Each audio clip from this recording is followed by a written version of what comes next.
अब इसके बाद मैं निहायत इज्जत के साथ सुमैया अब्दुल हलीम को स्टेज पर आने की दावत देती हूँ।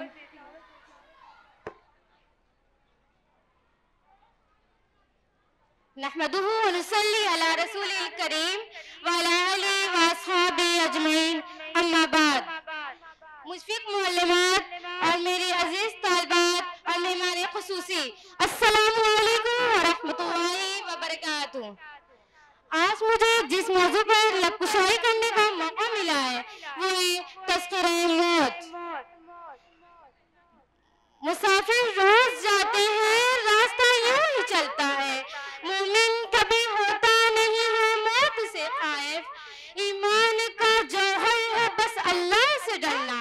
अमल से जिंदगी पर गाफिलों का फख्र करना। ये जीना कोई जीना है कि जिसके साथ मरना है। जगह जी लगाने की दुनिया नहीं है, ये इबरत की जगह है, तमाशा नहीं है।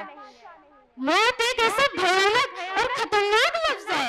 मौत से हर शख्स भागता है, वो अमीर हो, फकीर हो, बड़े बड़े बंगले में रहने वाला हो या छोटी छोटी झोपड़ी में रहने वाला हो। मौत के तलखे घूंट को कोई पीना गवारा नहीं समझता, ना कोई इसके अल्फाज को सुनना पसंद करता, मगर इसके बावजूद मौत हर किसी को आती है। आज कब्रिस्तान नौजवानों से भरा जा रहा है और इधर लोग कह रहे हैं कि बुढ़ापे में तौबा कर लेंगे। कौन कहता है कि बुढ़ापे में मौत आती है?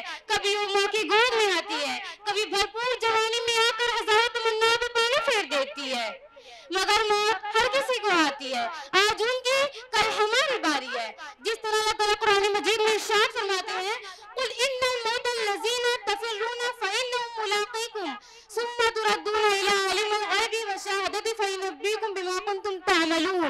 ऐ नबी, कह दीजिए, जिस मौत से तुम फरार होते हो वो एक दिन तुमको आ मिलेगी और तुम्हें अपने उस रब की तरफ लौटना है जो अव्वल और आखिर ज़ाहिर बातिन का इल्म रखता है। और जब अव्वलीन आखिरीन जमा होंगे, नफ्सी नफ्सा का आलम होगा, तो तुम्हारा माल तुम्हें दे दिया जाएगा।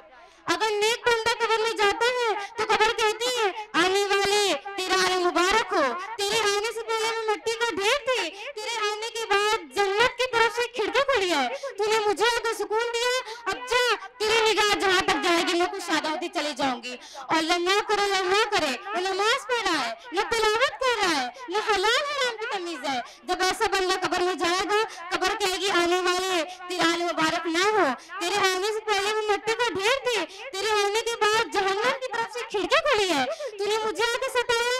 फिर कब्र खुलती है और जब आपस में आकर मिलती है तो इंसान की हड्डी पसलियां टूट जाती हैं। अगर इंसान अल्लाह और उसके रसूल के मुताबिक जिंदगी बसर करेगा तो आखिरत के दिन अल्लाह ताला फरिश्ते से कहेगा, इसको लेकर जाओ और जन्नत में डाल दो और इसको ये खुशखबरी सुना दो कि तुम्हें कभी मौत नहीं आएगी।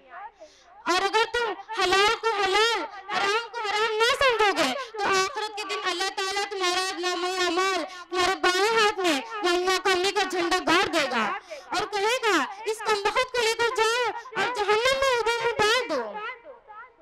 इंसान अपनी पूरी जिंदगी दौलत कमाने में सर्फ करता है, रात दिन एक करके खून पसीने बहाकर एक एक करके जमा करता है, लेकिन जब उसकी मौत आती है तो सारे लोग उसके माल को ले लेते हैं। अगर उसके माल में से उसे कुछ दिया जाता है तो है उसको कफन, नहला धुला कर कफन पहना कर दफन कर दिया जाता है। अगर उसके बदन में कोई जेवर ही क्यों न हो उसको भी निकाल दिया जाता है। दुनिया के लोग कब्र तक साथ देते हैं, कब्र में नहीं देते हैं। अंधेरी कब्र को खुद ही रोशन करने की तैयारी कर। आज जिंदा रू कोई वफा नहीं करता, कल मिट्टी के ढेर में धुआं कौन करेगा। मैयत के पीछे 3 चीज जाती है, माल, औलाद, अमाल। माल औलाद चले रहते हैं, अमाल रह जाते हैं, वो अच्छे हो या बुरे उसके साथ रह ही जाते हैं।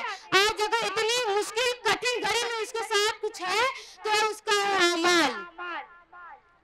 हम मालो औलाद को कमाने के कितने फिक्रमंद होते हैं, हमें आखिरत का कोई होश ही नहीं रहता है, लेकिन जब हमारी मौत आती है तो मालो औलाद ये सारे लोग ले लेते हैं। आप लोगों ने सिकंदर बादशाह का तो नाम सुना ही होगा, जो हिम्मत सुजात के नाम से मशहूर था।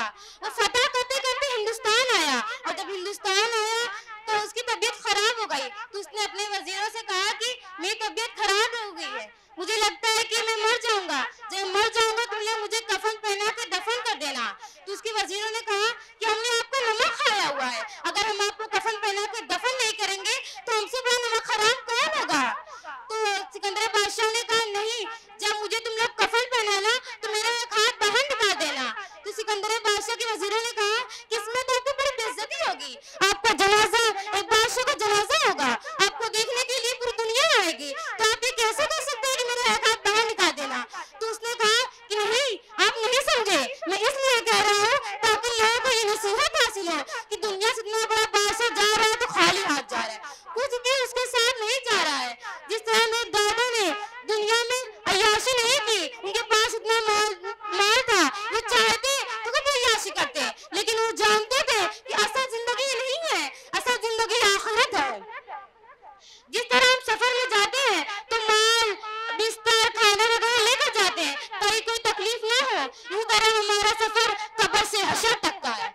सिद्दीक़ अकबर रज़ी अल्लाह ताला अन्हु ने फरमाया कि अगर कोई शख्स जा रहा है, उसके पास अमान नहीं है, तो यही समझो कि उस समुद्र में जा रहा है बगैर कश्ती के, यानी अब डूबने के सिवा कोई चारा नहीं है।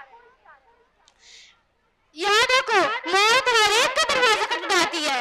आज तुम किसी को अपने कंधे पर लेकर जा रहे हो, कल को तुम किसी कंधे पर जाओगे। अब मैं इस शेर से अपनी तकरीर का इख्तिताम करती हूँ। ना कर इतने गुनाह तौबे के आस में ए इंसान, बेएतिबार मौत है न जाने कब आ जाए।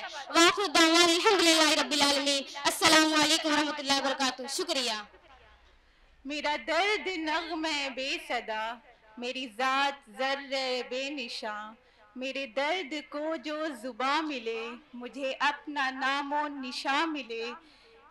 मेरी ज़ात का जो निशा मिले, मुझे राज़े नज़्म जहाँ मिले, जो मुझे ये राज़े निहा मिले, मेरी खामोशी को बयां मिले। मुझे कायनात की सरवरी, मुझे दौलते दो जहां मिले।